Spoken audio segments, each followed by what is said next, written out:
Sebelum lanjut ke videonya, admin mau memberitahu kalau lebih dari 90% penonton novel CN belum subscribe. Untuk itu bagi yang belum subscribe mohon dukungannya untuk klik tombol subscribe dan nyalakan tombol notifikasinya agar admin makin semangat upload video. Bab 33. Bubuk Penggaruk Roh. Kelompok Xiaoyan berhasil turun dari lantai paling atas, setelah melewati penerbangan terakhir. Xiaoyan akhirnya berhenti. Dia menoleh, menyaksikan Ye Zong mengerutkan kening, dan tanpa sadar tersenyum. Dia bertanya, apakah Penatua Ye Zong khawatir tentang kelompok itu? Ye Zong mengangguk dengan senyum pahit setelah mendengar ini. Dia menghela nafas. Sekte Xuan yang mendalam cukup kuat. Tidak disangka kita telah bertemu mereka di sini. Dari tampak penjaga pria berpakaian putih. Kemungkinan besar dia memiliki posisi yang cukup tinggi di Sekte Xuan mendalam, dengan gaya mendalam Sekte Xuan.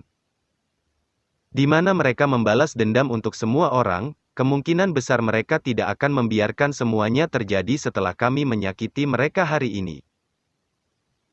Xiaoyan samar-samar tersenyum dan menjawab, ini adalah sesuatu yang tidak ada pilihan lain, Anda tidak perlu terlalu khawatir, saya akan menerima segala taktik yang dia bentuk. Xiaoyan saat ini memiliki kualifikasi untuk memikirkan kata-kata ini, dengan kekuatannya saat ini. Dia tidak akan takut pada siapapun di bawah level Dozun jika dia benar-benar meledak. Selain itu, jika dia benar-benar menjadi gila dan melemparkan api pembantaian Lotus, bahkan seorang elit Dozun harus mencari perlindungan sementara. Selain itu, ada dua elit Dozun asli saat ini di sampingnya. Barisan dan kekuatan ini cukup untuk melawan beberapa faksi tingkat atas, meskipun latar belakang mendalam Xuan Sekte itu sulit.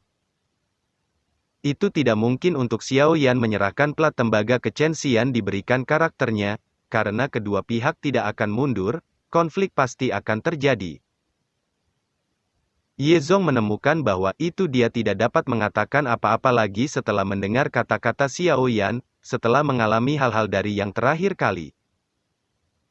Dia berpikir bahwa itu Xiaoyan memiliki latar belakang yang kuat di belakangnya, kalau tidak, bagaimana mungkin dia memaksakan seorang ahli super kuat seperti Bing He? Xiaoyan secara alami tidak menyadari apa yang dipikirkan Ye Zong, setelah menuruni tangga.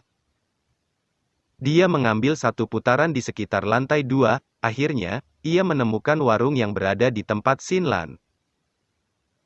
Xinlan, yang bosan menunggu pembeli untuk menyadarinya, senang ketika dia melihat kelompok Xiaoyan, dia buru-buru berdiri. Bagaimana? Xiaoyan tersenyum dan bertanya. Hihi, orang tua itu akhirnya menyerah. Xinlan tertawa. Setelah itu, mata cantiknya beralih ke sesepuh berjubah merah, yang memandang mereka dari jarak yang cukup dekat. Apakah ada pembakaran lain? Xiaoyan tersenyum. Orang tua ini gagal bertahan? Tidak ada, The Thousand Year Green Spiritual Vine yang kamu sebutkan adalah bahan obat yang sangat langka, aku telah meminta cukup banyak orang dari tempat ini. Tetapi tidak ada yang memilikinya. Xinlan menggelengkan kepalanya saat dia tanpa daya menjawab. Xiaoyan mengangguk, dia tidak terkejut dengan hasil ini, bagaimanapun. Anggur spiritual tahunan 1000 tahun memang sangat langka. Selain itu, benda ini adalah sesuatu yang perlu dimiliki saat menyuling beberapa pil obat tingkat tinggi. Bahkan jika beberapa orang memiliki barang ini, jarang ada yang mau menukarnya untuk hal-hal lain.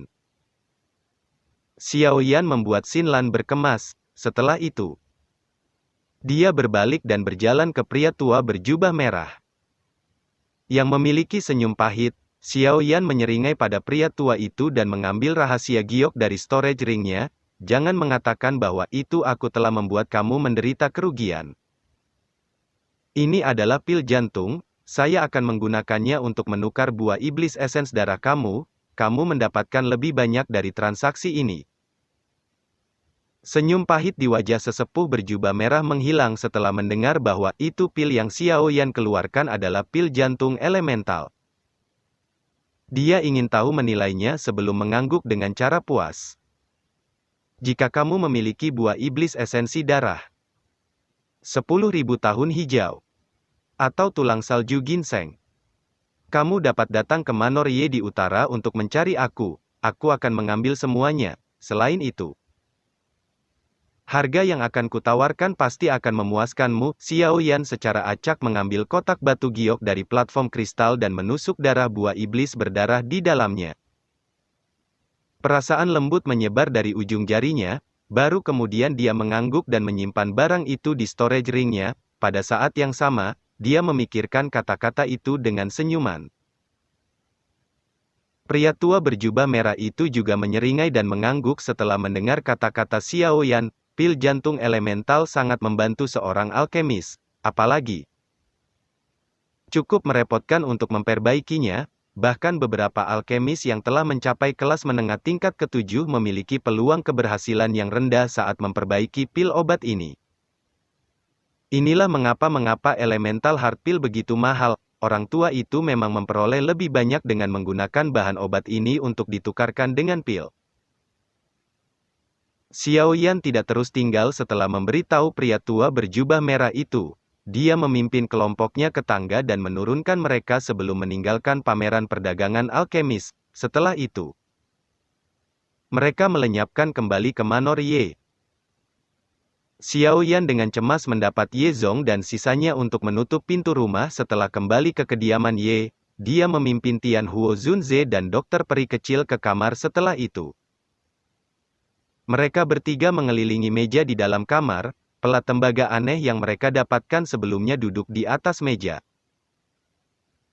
Pelat tembaga berwarna kuning pucat, banyak cacing yang seperti cacing tanah, kerut menutupi permukaan. Kerikil tembaga ini telah terkikis dan menutupi sebagian gambar di lempeng tembaga. Tuan-Tuan Yao, apakah Anda yakin benda ini sama harganya dengan formula obat elemental heart pill?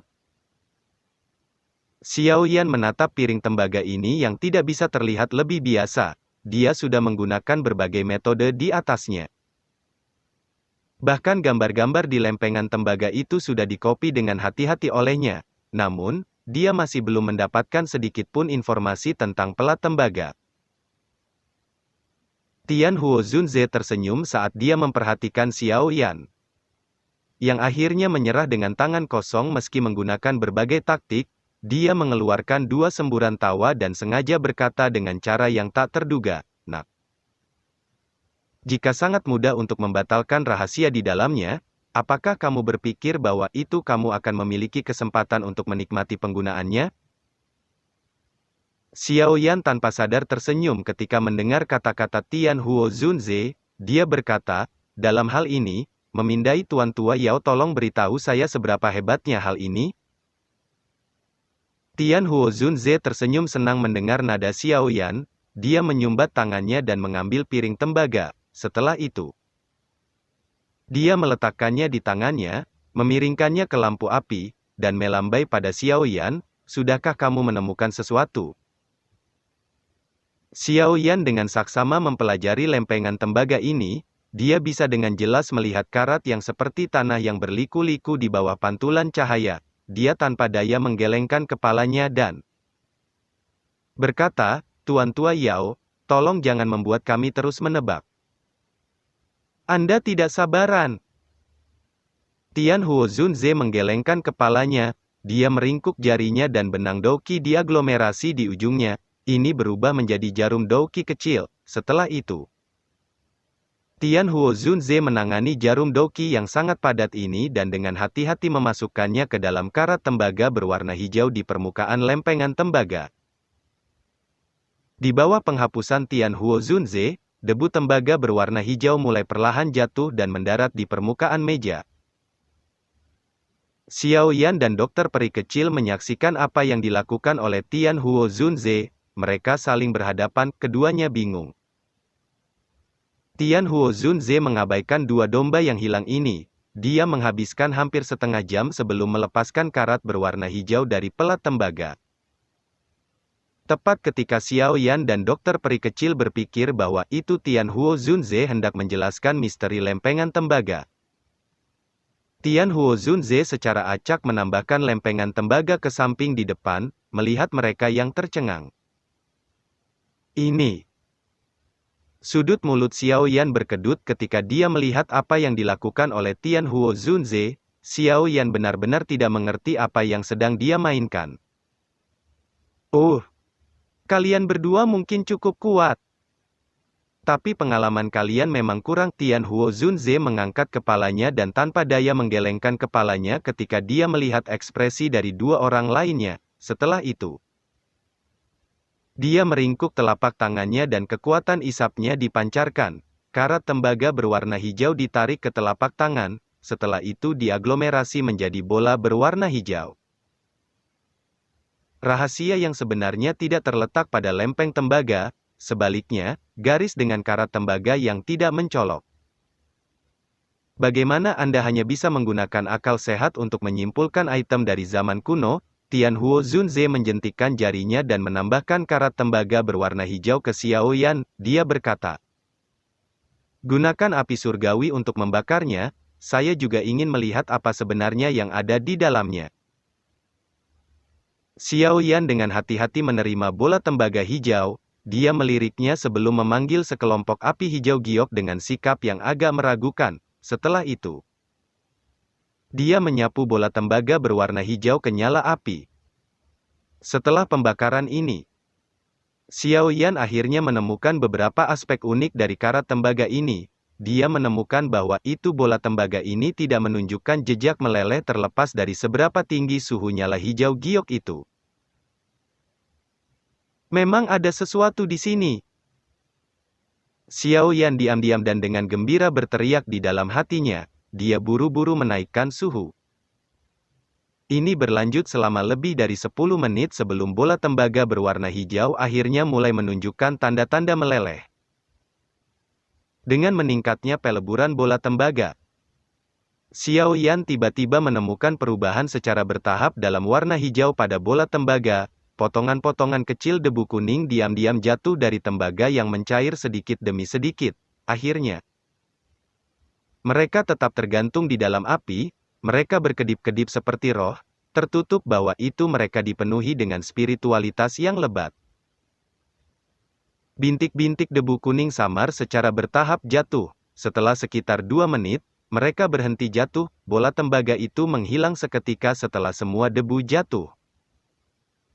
Setelah pemusnahan bola tembaga, buah 5 debu kuning mengembang tetap terselip di dalam api. Mereka seakan berkedip dan dipenuhi dengan kilauan rohani, tidak ada perubahan lain tidak peduli bagaimana nyala api itu menyala. Ini adalah... Mata Xiao Yan terkejut ketika melihat 5 debu kuning pucat di dalam api. Dia merasa sedikit kehilangan, mereka jelas bukan hal yang dia kenali. Setelah bingung sesaat, mata Xiao Yan meluncur ke Tian Huo Zunze di sampingnya, namun Xiao Yan melihat bahwa itu ia tenggelam dalam pikirannya. Itu hanya beberapa saat kemudian sebelum Tian Huo Zunze perlahan tertekan nafas dan berkata dengan suara kasar. Jika saya menebak dengan benar, hal-hal ini seharusnya menjadi sesuatu yang hanya ada selama zaman kuno, bubuk panggang roh. Hihi, itu benar untuk mempercayai aku yang lama, anak kecil. Jika kamu membandingkan hal ini dengan formula obat kelas menengah tingkat 7, kamu adalah orang yang telah mendapatkan banyak hal. Bubuk pangan roh. Xiao Yan mengangkat alisnya saat dia melihat ekspresi Tian Huo Zunze tiba-tiba menjadi gembira. Mulutnya dengan lembut menggumamkan beberapa kata.